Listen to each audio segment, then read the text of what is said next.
Around 9 o'clock this morning, a man with an incendiary device and some liquid, I don't know what the liquid was, put the liquid down, set some fireworks on top of it. It caused a little bit of a little fire.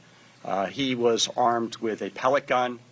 2 people were injured. Our Joint Terrorism Task Force is investigating this as an anti-government attack on a federal facility.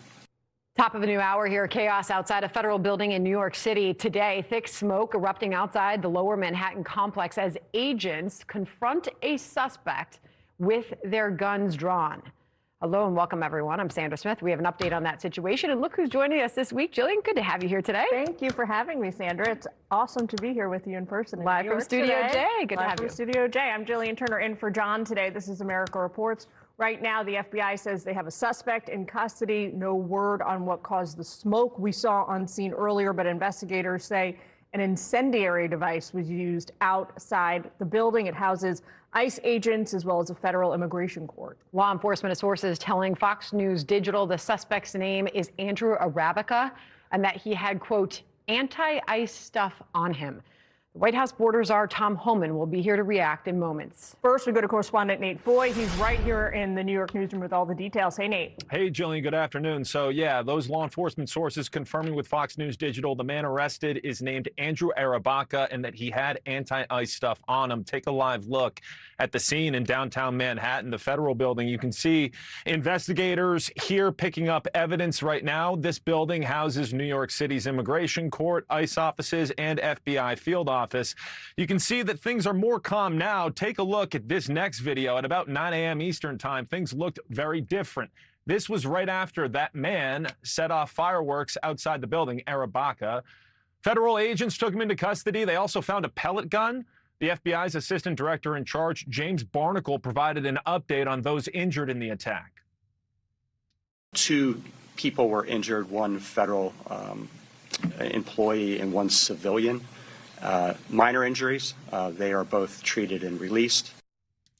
Democratic politicians who frequently criticize ICE are striking a different tone than normal after this morning's attack. House Minority Leader Hakeem Jeffries said acts of terror and violence will never be tolerated, while New York City Mayor Zohran Mamdani posted in part on X, quote, "What occurred outside 26 Federal Plaza this morning was deeply disturbing. I'm relieved no one was seriously injured and that a suspect is in custody. My team is in touch with the NYPD and we will support the federal investigation."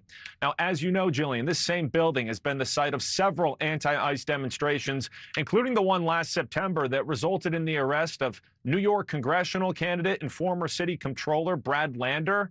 The FBI's Joint Terrorism Task Force is leading this investigation into what they call an anti-government attack. We'll send it back to you. All right, Nate Foy here in New York for us this afternoon. Thank you. Sandra? You got it. All right, thank you. Joining us now with an exclusive reaction, White House border czar Tom Homan. Tom, welcome back to you. So can you please add to what we're learning here? Well, first of all, I appreciate the comments from Mamdani and Jeffries, but too little too late. They spent a year attacking ICE, comparing ICE. So let's abolish ICE because they're fascists. ICE are Nazis. ICE are racist. ICE is a secret police. ICE isn't a real law enforcement agency.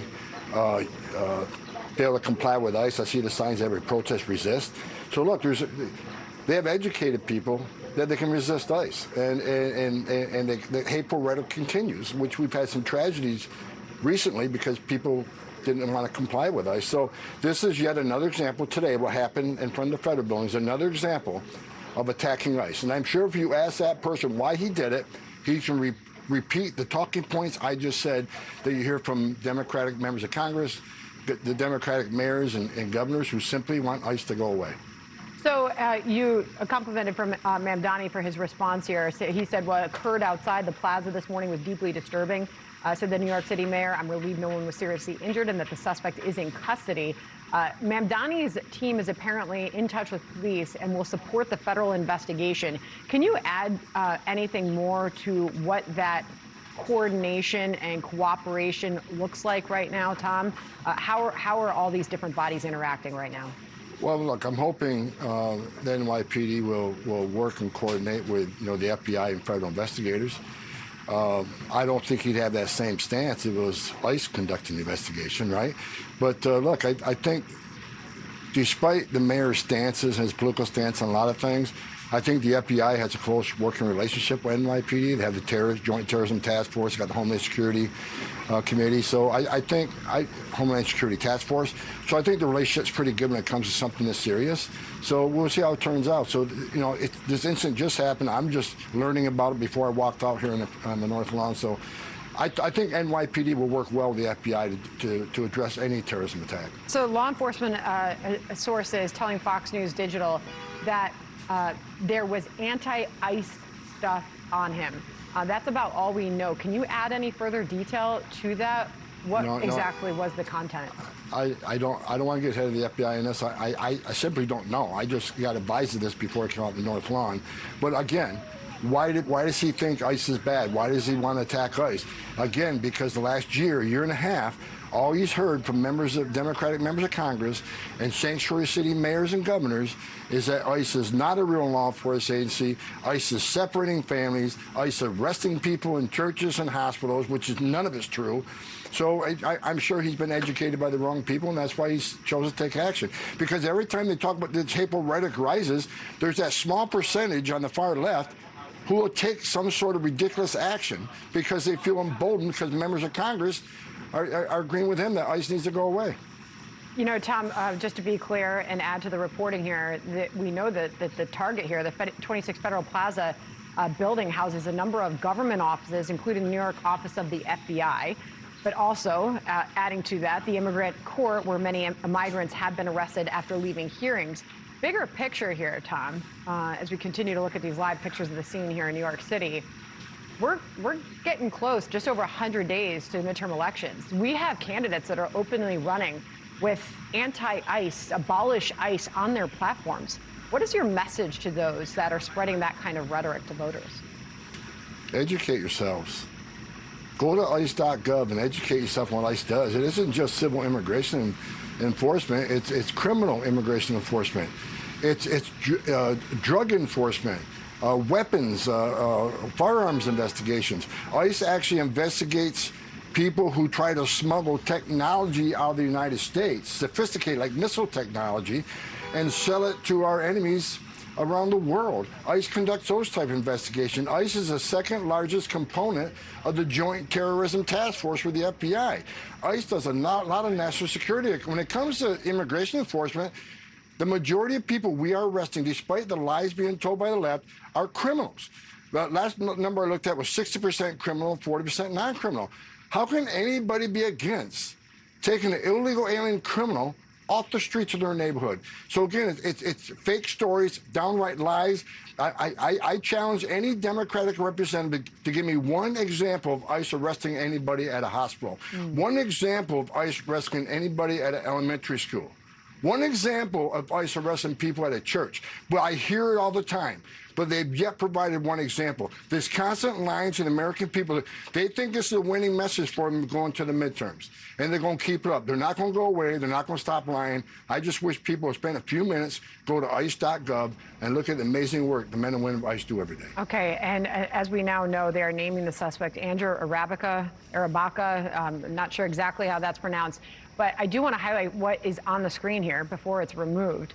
I'm being told that these are the things left behind by the suspect, Tom. It includes what looks like some sort of carry cart or a temporary wagon setup with the words "ICE off our streets." Again, I'm being told that this was the anti-ICE stuff that was on the suspect at the time, Tom. Well, good luck with that. ICE isn't leaving the streets at all. Matter of fact, we're going to increase our presence in New York because of their sanctuary policies. Governor Hochul just signed legislation that ended our 287G agreements, that ended our cooperation with the sheriffs, which means rather than one agent arresting one bad guy in the jail or a 287G program, now we got to send a whole team, a fugitive operations team, to go look for that bad guy that we could have arrested in safety and security of the jail, which is safer for the agents, safer for the aliens, safer for the community. But because of their actions, their sanctuary state actions, now we got to send more agents there to do the same job that took less a few months ago. I got to let you go. I know you've got a lot of work to do, Tom, but just before you go, will this person be held accountable and responsible? Absolutely. I think we got a strong leader in the Attorney General's office. We got a strong leader in FBI. President Trump has said it 1,000 times.